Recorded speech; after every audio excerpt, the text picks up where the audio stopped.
The rain fell hard, drumming against the tin roof of Thomas's small cabin like 1,000 tiny hammers. The Arizona desert, which had seemed calm and endless just hours ago, was now a wild gray chaos.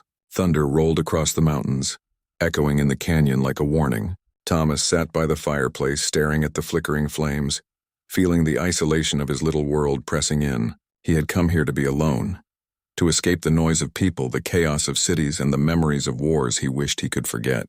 Life had been harsh, but the desert, rough, silent, and eternal, was honest. It demanded nothing but survival.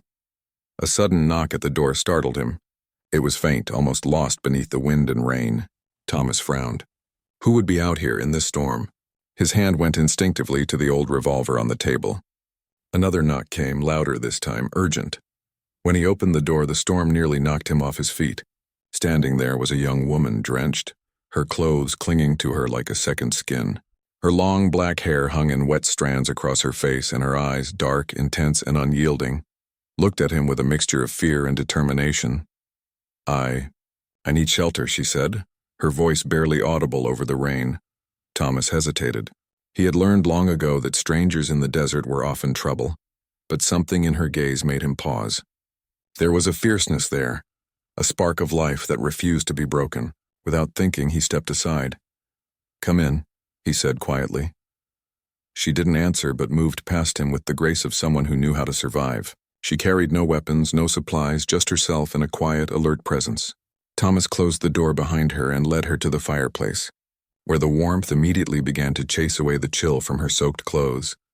Her eyes flicked around the cabin, taking in the small, humble space. A few pots on the stove, stacks of firewood, a worn bed in the corner. She didn't smile, but she relaxed slightly, letting the warmth seep into her bones. "I'm Thomas," he said, breaking the silence. "What's your name?" "Naya," she whispered.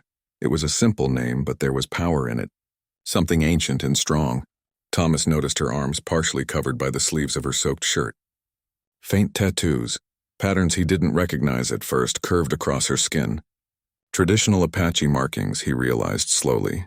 Most of the old tribes had vanished or been absorbed into modern life, but she carried them like living proof of history.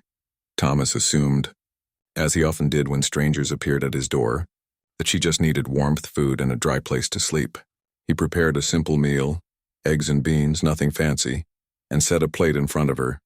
Naya accepted it silently, but before eating, she murmured something under her breath and gently blew on her food. "Prayer?" Thomas asked cautiously. She looked at him with a small, serene smile. "For those who grew this," she said softly. Thomas felt a strange respect stir in his chest. This girl, drenched and exhausted, was not helpless. She had her own strength, her own rules, and her own quiet courage. As the night deepened, the storm outside continued to rage, but the cabin felt like a fragile world apart from the chaos. Thomas watched Naya as she dried her hair by the fire, moving with careful attention to every detail. She seemed to belong here, not to him, not to anyone, but to the land itself. And somehow in that flickering firelight he realized that this encounter, unexpected and sudden, might change him in ways he could not yet understand. He had assumed she wanted shelter. He had assumed she was lost, scared, and in need of protection. But there was something about her, a quiet strength, a fire in her spirit that promised he would be the one surprised. The storm raged on, but inside the cabin an unlikely connection had begun, fragile but undeniable. And for the first time in a long while, Thomas didn't feel entirely alone. The storm had passed, leaving the desert washed and sparkling under a pale morning sun. Thomas woke to the scent of wet earth and sage drifting through his cabin. Outside, the world seemed fresh, quiet, and untouched. He looked toward the corner of the cabin where Naya had curled herself near the fire. She was awake, her eyes staring into the flames, silent and thoughtful. Thomas stirred, careful not to startle her. "Morning," he said softly. Naya didn't respond immediately. She simply nodded and shifted slightly, wrapping her arms around her knees. There was a calm strength in her presence, as if she had been through far more storms than just the one outside. Thomas realized that unlike most people he had met, she did not speak unless necessary. Her silence was not fear, it was awareness, caution, and respect. He decided to break the quiet. "I can make breakfast," he offered. "Eggs, beans, maybe some coffee?" Naya's lips curved in a faint, almost invisible smile. "Thank you," she whispered. As Thomas cooked, he watched her. She moved quietly, folding a wet blanket with careful precision. Her fingers, though slender, were strong. There was a rhythm to her movements, a discipline that spoke of survival. Thomas noticed the faint lines of scars on her hands, small marks, some fresh, some old. Each one told a story he would never fully know. They ate together, the silence between them comfortable, almost natural. Naya spoke only to ask a few questions about the desert, the cabin, and the small garden he tended outside. Thomas answered, watching her eyes light with curiosity. She was learning, always observing, never wasting a word. Over the next few days, Naya began to help. She mended a broken fence, gathered firewood, and organized the small pantry. Each action was deliberate, precise, and efficient. Thomas found himself relying on her skills more than he expected. She didn't ask for help, didn't complain, and didn't speak much. Yet her presence filled the cabin with energy, a quiet vitality that made even the simplest task feel alive. But Thomas also noticed other things, shadows in the distance that didn't belong to the wind, tracks near the edge of the cabin that seemed too deliberate to be animals, whispers in the breeze that felt like warnings. One night, while they sat by the fire, Thomas finally asked, "Who's looking for you?" Naya's eyes darkened. She touched the small tattoos on her arm. "Those who took what was sacred," she said softly. "They want it back. They don't care who gets hurt." Thomas's pulse quickened. He had seen enough greed and cruelty to recognize danger when it arrived. "You don't have to tell me everything," he said cautiously. "But I can help you, if you want." Naya looked at him for a long moment, her expression unreadable. Then she nodded almost imperceptibly. "I will need help," she admitted. "But not the kind you expect." The next morning, Thomas noticed her wandering the edge of his property, scanning the horizon as if she could see things beyond human eyes. She moved like she belonged to the desert, knowing every slope, every ridge, every shadow. Thomas realized that she was not simply a girl in need of shelter. She was a protector, someone carrying responsibility far greater than he could imagine. That night, he kept the rifle close, though he had no immediate threats in sight. He felt a strange mixture of fear and admiration for Naya. He had assumed she came seeking safety. But now he understood. She had a purpose, and he had stumbled into the path of something larger than himself. As the moon rose over the desert, Thomas watched Naya sit quietly, staring into the silver light. Her eyes reflected the stars above, fierce and unbroken, and for the first time in years he felt that maybe, just maybe, humanity was capable of more than survival. It could still fight, protect, and honor what was sacred. Thomas didn't speak. He didn't need to. Naya's presence was enough. The storm had passed, but a greater journey had just begun. 3 nights later, the desert was quiet, almost too quiet. Thomas had grown used to the gentle hum of the wind and the occasional coyote's cry. But tonight, something felt different. He sat near the fireplace, polishing his old rifle, while Naya crouched by the window, eyes sharp and unblinking. "They're coming," she said quietly, without turning.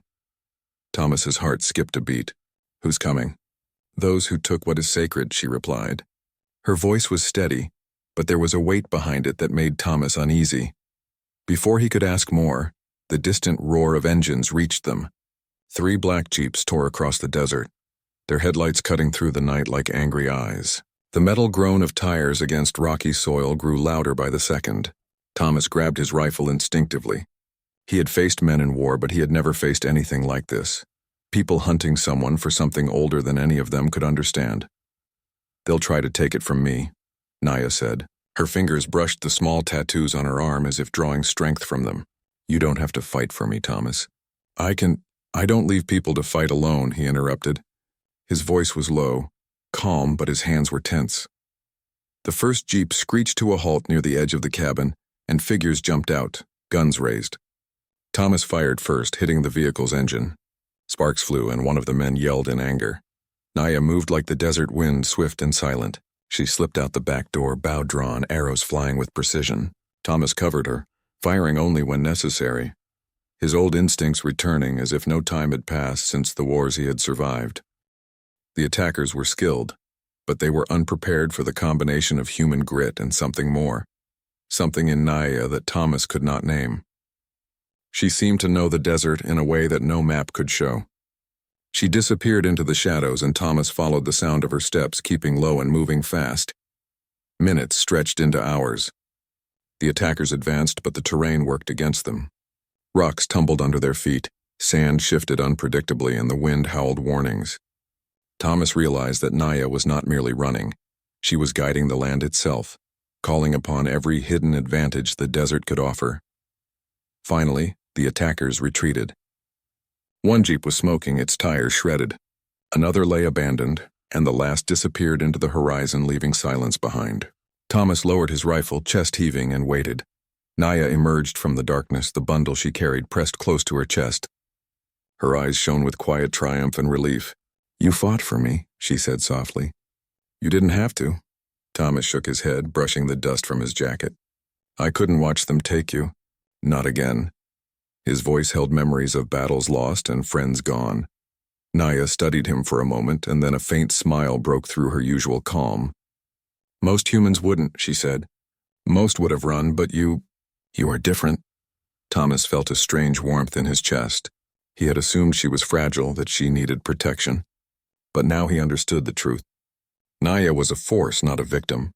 She carried the weight of her ancestors, the sacred history of her people, and the courage of someone willing to stand alone against the world. They returned to the cabin, tired but unbroken. Thomas helped her inside, set the bundle on the table, and lit the fire again. Outside, the desert stretched silently under the moon, unchanged yet somehow alive, as if it had witnessed and approved their struggle. For the first time, Thomas didn't see Naya as a stranger or a guest. He saw her as a warrior, a protector of something greater than themselves, and in that recognition, he found something he had long thought lost: hope. The desert was quiet again, but Thomas knew the world was not. Danger had come, and it would come again. Yet tonight they had survived, together. And that alone was enough to remind him that humanity, even in its small, isolated forms, could rise and protect what mattered most. The desert had grown quiet again, the kind of quiet that made every sound feel louder. Thomas sat at the table, staring at the bundle Naya had carried through the night. It was small, wrapped in rough cloth, but there was a weight to it, a weight that seemed older than anything he had ever seen. He had assumed she only wanted shelter, but now he realized she had brought something far more important, something sacred. Naya unwrapped the cloth with careful hands. Inside lay a small stone tablet, carved with patterns that glimmered faintly under the firelight. The markings were intricate, almost alive, and Thomas felt an inexplicable pull toward it. It seemed to hum with quiet power, like the desert itself had breathed into it. "This is old," Naya said softly. "Older than any story you know. My ancestors called it the heart of the desert." Thomas's brow furrowed. "The heart of the desert?" He repeated, What is it?" She looked at him with steady eyes, calm yet filled with urgency. "It is something that belongs to the land. Humans who found it didn't respect it. They tried to take it for profit, for science, for power. I took it back." Thomas realized that this was no ordinary artifact. The weight he had felt wasn't just physical, it was history, memory, and life itself. He had assumed she was just a girl seeking safety, but Naya was a guardian, a protector of something older and wiser than any human mind. "They'll come for it again," Thomas said quietly, the firelight reflecting in his eyes. "And they won't care what they destroy to get it." Naya nodded. "Yes, that is why I need to return it. To the place it belongs. I cannot do it alone." Thomas felt a surge of respect and fear. He had faced men before, guns and battles, but this was different. This was something older than war, older than greed. It was a test of humanity itself. Over the next few hours, they prepared for the journey. Thomas gathered supplies: water, rations, a few tools, and his rifle. Naya carefully wrapped the tablet again, chanting softly in a language Thomas did not understand. Her voice was gentle but firm, a rhythm that seemed to connect with the desert. The air felt alive around them, as if the land itself was listening and waiting.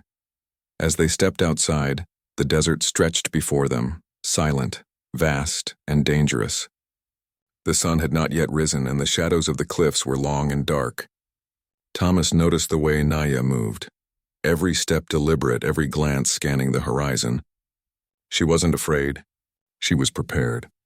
and Thomas knew that without her guidance he would be lost in more ways than one. They walked in silence, the crunch of sand and stone beneath their boots the only sound. Thomas finally asked, "Why you? Why are you the one chosen to protect this?" Naya paused, looking at him with eyes that held both sadness and pride. "Because someone must remember," she said softly. "Someone must honor what was always meant to be protected. Humans forget too easily. We take too much. But if even one person remembers, then the land is safe for a little longer." Thomas felt a strange weight settle in his chest. He had assumed she was fragile, that she had only needed shelter. But now he saw the truth. Naya carried the past and the future in her hands, and her courage was not only survival, it was sacred duty. As dawn began to break, painting the desert in shades of gold and red, they moved forward together, two figures against the vast emptiness. Thomas carried his rifle, ready to defend her. Naya carried history, ready to protect it, and the desert watched silently, knowing that the journey ahead would test them both and show what humans were truly capable of when they fought for something greater than themselves. The desert morning was crisp and still, the kind of silence that made every sound, every rustle of sand, every distant bird call feel magnified. Thomas and Naya moved carefully across the rocky terrain, the small stone tablet wrapped tightly in her arms. The artifact seemed heavier with every step, not because of its weight, but because of the responsibility it carried. Thomas had assumed she only needed shelter when she first appeared at his door, but now he understood the truth. She was a guardian, and he had become her companion in something far greater than himself. They walked for hours, following hidden trails that only Naya seemed to know. Thomas struggled to keep up, his boots slipping over loose rocks, his lungs burning in the dry air. Yet every time he glanced at her, he saw her moving with the certainty of someone who belonged to this land, someone who had lived 1,000 lifetimes in its shadows. She was strong, fierce, and wise beyond her years, and slowly, he realized that her strength was not born from fighting. It was born from knowing, from understanding, from a bond with the earth itself. As they climbed a narrow canyon, the sun rose behind jagged cliffs, casting long golden shadows across the desert floor. Naya paused and held up a hand. "Stop," she whispered. Thomas froze, scanning the horizon. A drone hovered silently above, its lens glinting in the sunlight. They were being watched. "They're looking for it," Naya said quietly, her eyes narrowing. "The ones who took what is sacred, they never give up." Thomas tightened his grip on his rifle. "Then we make sure they don't find it." Naya nodded and led him to a hidden alcove, a small natural shelter tucked under a ledge of red rock. There they crouched together, waiting, listening. The desert wind carried distant mechanical sounds, faint but growing stronger. Thomas's heart pounded. He had faced men before, soldiers, hunters, but nothing like this. The people chasing Naya wanted more than money. They wanted control, dominance over something ancient, something that had no right to belong to them. Hours passed, and the sun climbed higher. Thomas noticed Naya murmuring under her breath, speaking in her native tongue. He couldn't understand the words, but he felt the rhythm, the connection she had with the desert. The rocks seemed to hum softly around them, almost responding to her voice. Suddenly, a loud crash echoed through the canyon. One of the pursuing vehicles had found the wrong trail and tumbled into a rocky pit. Thomas and Naya exchanged a brief glance, relief and tension mixing in their eyes. The desert itself had given them a moment's advantage, and they knew they had to keep moving. They continued their journey, climbing higher, following narrow paths that twisted along cliffs and dry riverbeds. Naya shared small stories in whispers, tales of spirits that guarded the mountains, of stars that watched over those who respected the land, and of humans who had once lived in harmony with the earth. Thomas listened, fascinated, realizing how much he had forgotten about the world he lived in, the magic and the memory embedded in the soil beneath his feet. By the time evening fell, they reached the edge of a deep canyon, the shadows stretching long and dark. Naya stopped and looked at Thomas. "This is where we rest," she said. "Tomorrow we move closer to the heart of the desert, where it belongs." Thomas nodded, feeling both awe and a weight of responsibility. He had assumed she was fragile, that she only needed protection. But now he understood. She was guiding him, teaching him, showing him what humans could be when they fought not just for survival, but for something sacred, something eternal. That night, Under a blanket of stars, Thomas sat by the fire and watched Naya sleep. He realized the desert had changed him, and the girl he had once thought in need of shelter was teaching him a lesson he would never forget. Courage, respect, and the human heart's ability to protect what is truly valuable. The morning air was cool, sharp against Thomas's skin, and the desert stretched endless before them. Today was different. Thomas could feel it. Naya moved with a quiet urgency, guiding him along the narrow ridges and rocky paths that led toward the heart of the canyon. Each step was deliberate, each glance alert. They were close now, closer than ever to the place where the sacred tablet belonged. Thomas carried his rifle ready, eyes scanning every shadow, every movement. The previous nights had taught him the dangers that hunted them were relentless. But he was no longer just a man protecting a stranger. He was part of something bigger, part of a mission that mattered more than his own safety. Naya paused at the mouth of a hidden cave, her eyes shining with determination. "This is it," she said softly. "The sleeping giant, this is where the heart of the desert must go." Thomas peered inside. The walls were covered in ancient paintings, glowing faintly under the light that filtered from above. Symbols of animals, stars, and people intertwined in patterns older than any book or history he had ever known. Thomas felt a deep reverence wash over him. He realized that the artifact was not just stone, it was memory, knowledge, and spirit. But before they could step further, headlights cut across the canyon, bright and relentless. The attackers had found them. Thomas and Naya ducked behind rocks, the pounding of engines echoing like thunder. Guns flashed in the sunlight, the metallic smell of fear and danger mixing with the dry desert air. Thomas's pulse quickened. "We can't let them take it," he whispered. Naya nodded, her fingers brushing the tablet. She began to sing, a soft ancient song in her native tongue. The melody rose with the wind, carried across the canyon, almost as if the desert itself answered her call. The attackers advanced, but the ground beneath them seemed to shift. Rocks tumbled, dust clouds rose, and shadows lengthened unnaturally. Thomas fired carefully, taking down anyone who came too close, but he couldn't help staring in awe at what Naya was doing. She wasn't just fighting. She was calling on the land itself. The tablet glowed faintly in her hands. Light pulsed from it, and the desert seemed alive.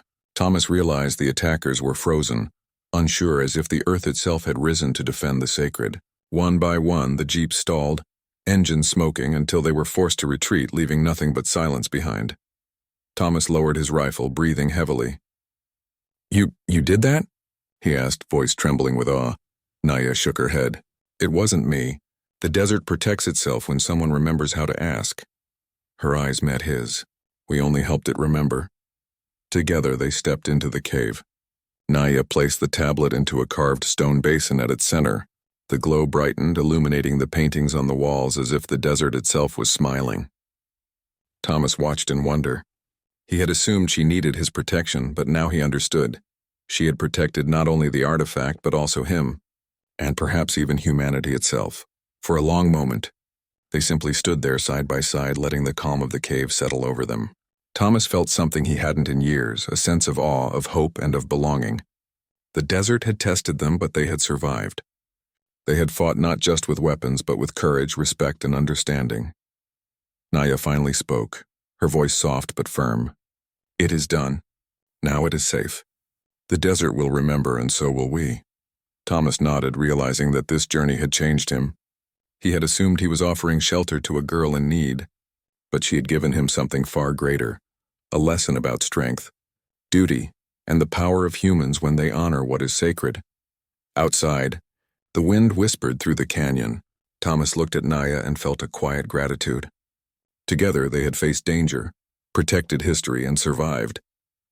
And in that silence he understood that humanity, when guided by courage and respect, could be truly extraordinary. The desert was quiet again, washed clean by the storms and the passage of night. Thomas and Naya stood at the edge of the canyon, watching the sunlight spread across the rocks, painting them in warm shades of gold and red. The heart of the desert was safe, resting in the cave where it belonged, and the danger that had hunted them had been driven away. Yet a strange emptiness lingered, a quiet that spoke of endings and beginnings. Thomas turned to Naya. She stood tall, her long black hair catching the wind, her dark eyes reflecting both pride and sorrow. "What happens now?" he asked softly. He felt the weight of the journey, of battles fought and of lessons learned pressing against his chest. "I return to my people," Naya said, her voice steady, yet tinged with emotion. "I have duties to them, duties to the land, and you will carry what you have learned here. You will remember, Thomas," he nodded slowly. "I will. I promise." He realized that this promise was more than words. It was a commitment to the desert, to the sacred, and to the courage he had witnessed in her. For a moment, they simply stood there, side by side, listening to the wind whisper through the canyon. It felt alive, almost as if the land itself was acknowledging their survival, their effort, and their respect. Thomas had assumed he was protecting her, that she needed him, but now he understood the deeper truth.